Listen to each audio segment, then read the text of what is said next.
Spider-Man No Way Home will be swinging at us really soon, and there is plenty of rumors of what villains we could see in the film, all of course being pulled from various other live-action Spider-Man films. Now the actor who famously played Eddie Brock, aka Venom, in Spider-Man 3, aka Topher Grace, teases a possible appearance in the funniest way possible, which makes me believe there's nothing to this, but people do believe that he's actually in it. So before we get into this, I think the statute of limitations on what we can say in regards to Spider-Man is up, right? Like, we can be honest, we can be truthful. The Spider-Man community's not going to harass you for having... Of course they are, what am I talking about? Yeah, let's talk about Topher Grace's Venom. You know what? I like his Venom. I like his Eddie Brock. There you go, I said it. Just like I liked Jared Leto's Joker. I saw what they were going for, but it was the studio meddling that ultimately ruined what could have been, and them forcing to use a performance and an actor who just wasn't there for the part that he needed to be in. And had they been given more time, it could have worked out and actually been something great.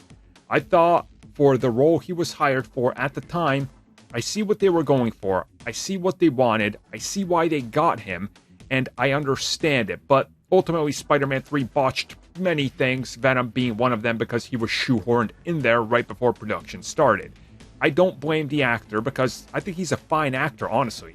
I mean, I love him in That 70s Show, and that's one of my literally like top 20 shows of all time. So, you know, nothing against him. But what happened recently is he was part of a Reddit Ask Me Anything, and he was talking about his future.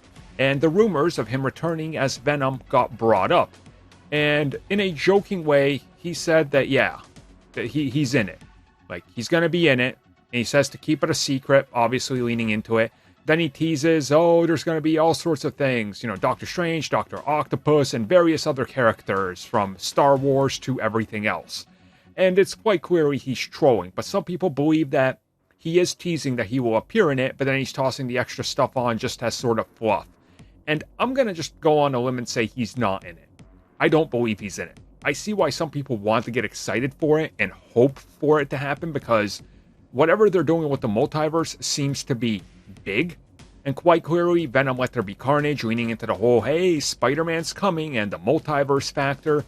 I can see how everything would work. And if they wanted to, they could put him in the film. It's legitimately easy to put him into the film. But I don't think you go back to that well. Like, Alfred Molina is still regarded as one of the best live-action Spider-Man villains. A villain who could stand as a singular villain in a comic book film. You don't get that a lot. Back then, it was even harder. It was harder to pull that off. And it's one of those things where people genuinely love that character and portrayal. Venom was always a mixed bag. And now people have, like me, gone back to it and go, you know, we see what they botched and why. And it could have been good, but ultimately ends up being flimsy and weak. And it was one of those rushed things. But who knows what the future holds? Maybe we get a Spider-Man 4 that's another multiverse film and then he's in it. I personally don't believe that he's trying to trick people or troll people or anything like that. I legit don't think he's in it, despite teasing that he's in it in a way. It's another one of those things to get people excited for a film.